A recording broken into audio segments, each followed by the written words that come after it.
Assalamualaikum warahmatullahi wabarakatuh. Di pertemuan ke-6 mata kuliah etika profesi, kita akan membahas tentang etos kerja. Etos kerja definisinya sendiri berasal dari etos, bahasa Yunani yang berarti sikap, kepribadian, watak, karakter, serta keyakinan atas sesuatu. Sikap ini tidak saja dimiliki oleh individu, tapi juga harus oleh kelompok, bahkan masyarakat. Etos dibentuk oleh berbagai kebiasaan, pengaruh budaya, serta sistem nilai yang diyakini. Kemudian etos kerja sendiri merupakan seperangkat perilaku positif dan fondasi yang mencakup motivasi yang menggerakkan mereka, karakteristik utama, dan spirit dasar, pikiran dasar, kode etik, kode moral, kode perilaku, sikap-sikap, aspirasi, keyakinan-keyakinan, prinsip-prinsip, dan standar-standar. Ini menurut Darajat Sinamo tahun 2015. Dalam Al-Quran sendiri, surat An-Naml ayat 88, dikenal kata itqan, yang berarti proses pekerjaan yang sungguh-sungguh akurat dan sempurna. Etos kerja seorang muslim adalah semangat untuk menampaki jalan lurus. Kemudian definisi lain, etos kerja suatu upaya sungguh-sungguh dengan mengerahkan seluruh kemampuan dan usahanya untuk memenuhi kebutuhan jasmani dan rohani sebagai bukti pengabdian dirinya atau hambanya kepada Allah SWT.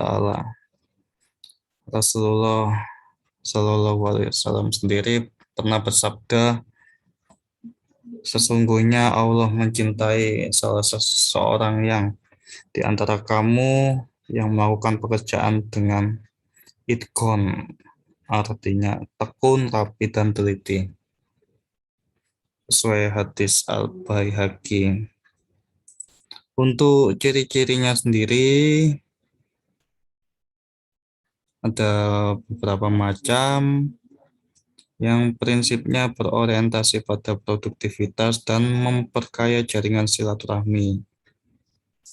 Yang pertama, etos kerja ini biasanya memiliki jiwa kepemimpinan, kemudian menghargai waktu dan pantang menyerah, kemudian tidak pernah merasa puas berbuat kebaikan, sehingga selalu melakukan kebaikan lebih setiap hari lebih baik lagi. Kemudian hidup berhemat dan efisien, kemudian memperhatikan kesehatan dan gizi, salah satunya etos kerja, karena jika tidak diperhatikan kesehatan dan gizinya, maka dia tidak bisa bekerja yang baik. Kemudian memiliki jiwa entrepreneur, kemudian memiliki insting bersaing dan bertanding, yang susah memastikan bahwa kita harus terbiasa dengan persaingan dan pertandingan.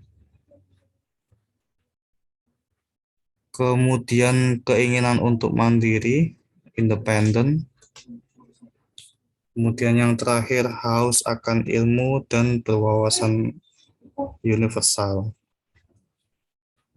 Ini 9 ciri-ciri etos kerja. Kemudian fungsi etos kerja sendiri menurut Al-Tabrani Rusian, yang pertama, pendorong timbulnya perbuatan. Jadi dengan adanya etos kerja, maka muncullah perbuatan-perbuatan yang positif, perbuatan-perbuatan yang bermanfaat untuk masyarakat, bermanfaat untuk perusahaan, bermanfaat untuk organisasi kita.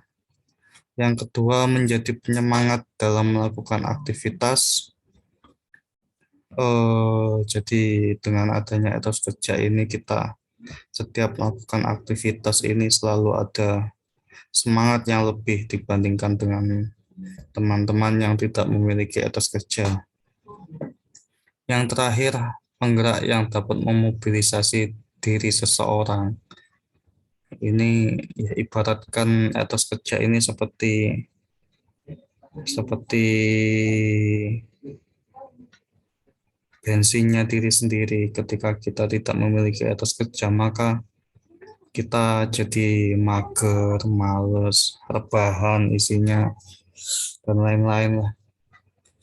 Tidak ada semangat untuk melakukan perbaikan, perubahan untuk dirinya sendiri, untuk mencapai target, dan lain-lain. Kemudian faktor-faktor yang mempengaruhi etos kerja, yang pertama pendidikan. Jadi dengan meningkatnya kualitas pendidikan penduduk,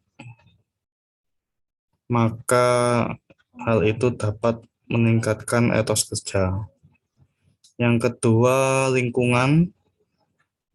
Jadi lingkungan alam yang mempengaruhi manusia berada di dalamnya, sehingga melakukan usaha untuk dapat mengelola dan mengambil manfaat.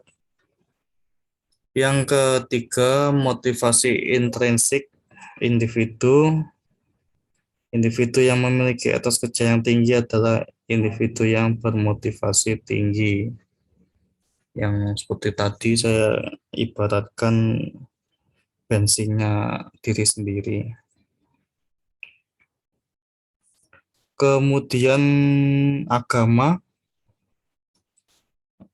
cara berpikir, bersikap, dan bertindak seseorang pasti dipengaruhi oleh agamanya jika menganut agama dengan sungguh-sungguh. Kemudian yang kelima, budaya. Hidup dalam masyarakat dengan budaya yang maju akan memberikan etos kerja yang tinggi. Yang keenam, sosial politik. Sistem politik akan mendorong masyarakatnya untuk berpikir maju dan etos kerja yang tinggi. Kemudian cara menumbuhkan etos kerja, yang pertama harus memiliki sikap optimis, selalu semangat setiap hari, punya motivasi sendiri, pelihara sikap optimis yang telah dimiliki, dan motivasi diri sendiri untuk bekerja lebih baik lagi, untuk mencapai target yang lebih tinggi lagi. Jadi bertandinglah dengan diri sendiri, sainglah dengan diri sendiri. Ketika sudah mencapai A, maka naikkan targetnya ke B. Ketika tercapai B, maka naikkan ke C, dan seterusnya. Yang kemudian kedua, jadilah diri sendiri, lepaskan impian, raihlah cita-cita yang kamu harapkan.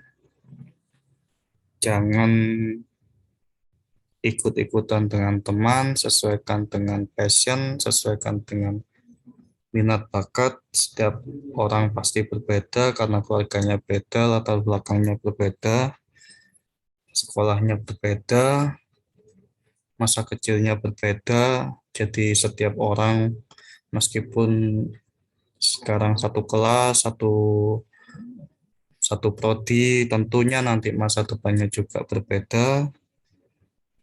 Jadi tidak perlu sama, dan jadilah diri sendiri. Jika memang ingin mencapai cita-cita A, ya silakan dikejar. Tidak perlu ikut-ikutan. Kemudian yang ketiga, keberanian untuk memulai.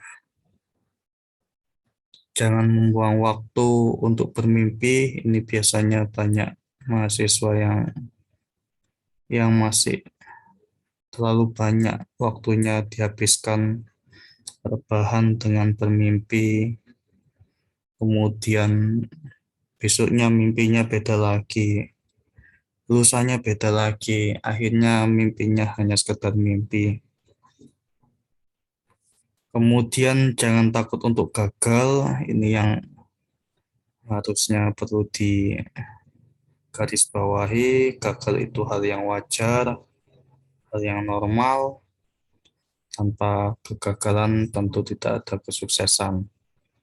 Merubah kegagalan menjadi sukses. Gagal untuk mencapai sukses ya tentu harus gagal dulu. Kemudian yang keempat, kerja dan waktu. Menghargai waktu, tidak akan pernah ada ulangan waktu. Kemudian jangan cepat merasa puas. Ini yang biasanya jadi penyakit ketika semester 1 IPK-nya 3,5 ke atas, semester 2 3,5 lagi ke atas, sampai semester 4 IPK-nya masih cum laude dan merasa tidak ada tantangan lah, ini dia merasa puas dan tidak ada yang ya biasa-biasa saja, sampai akhirnya sadar bahwa ada satu mata kuliah yang nantinya akan memberikan nilai yang cukup. Kemudian konsentrasikan diri pada pekerjaan. Latihan konsentrasi dan perlu beristirahat. Ini kalau normalnya ada penelitian itu setiap kerja 1 jam, istirahat 15 menit. Itu yang perlu jika sempat dilakukan, apakah meregangkan otot atau sekedar eh, ke pantry atau ke taman bentar untuk refresh, baru kembali kerja lagi. Yang keenam, bekerja adalah sebuah panggilan Tuhan. Ya, betul sekali, dengan bekerja kita tentu merupakan ibadah, salah satu ibadah, karena dengan bekerja kita bisa menafkahi anak dan istri atau anak dan istri untuk bisa memberikan gaji kepada orang tua dan adik-adik kita.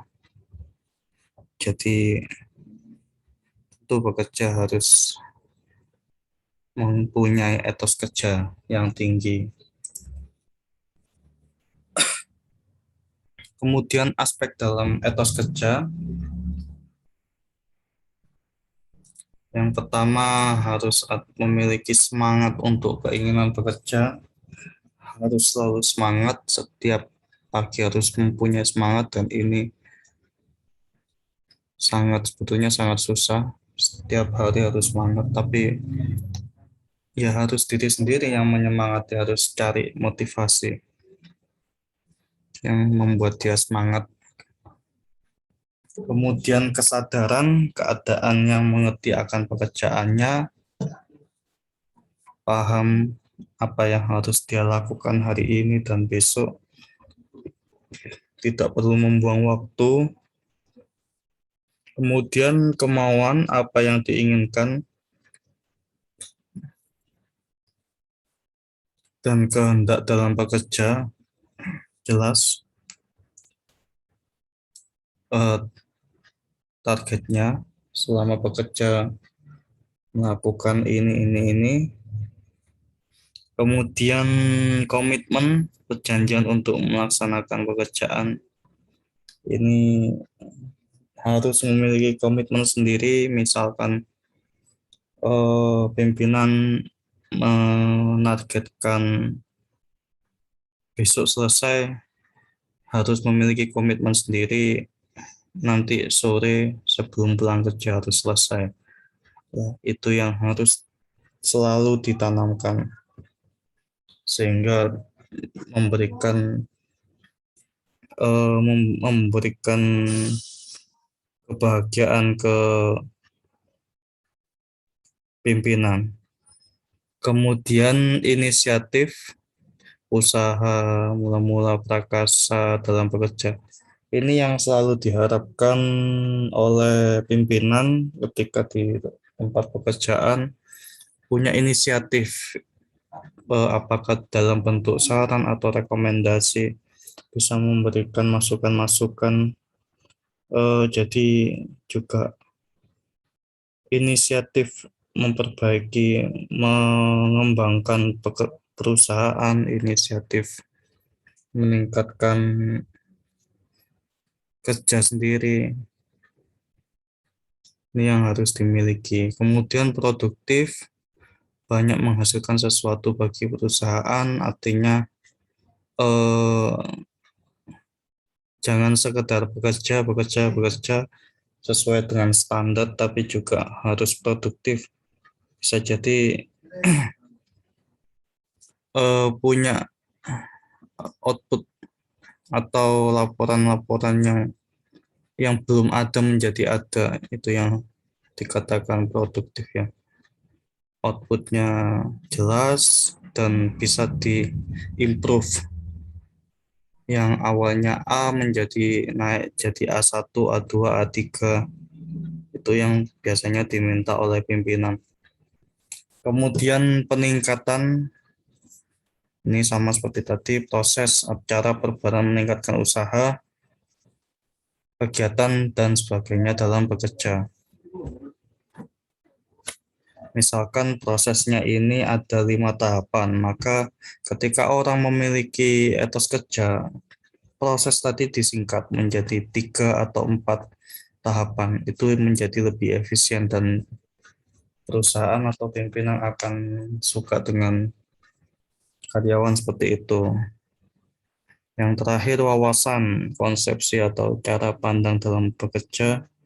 Wawasan ini tidak sekedar wawasan pekerjaan, yang ruang lingkup pekerjaan yang saya kerjakan ya hanya sekedar keuangan, misalkan ya sudah saya mempelajari wawasan keuangan. Tidak seperti itu, tapi juga harus selalu update tentang keuangan, tentang perpajakan, tentang kondisi kondisi keuangan secara nasional, secara global, kemudian kondisinya marketing bagaimana, kondisi operasional bagaimana, sehingga memiliki wawasan yang lebih luas dan bisa menyesuaikan di kondisi keuangannya.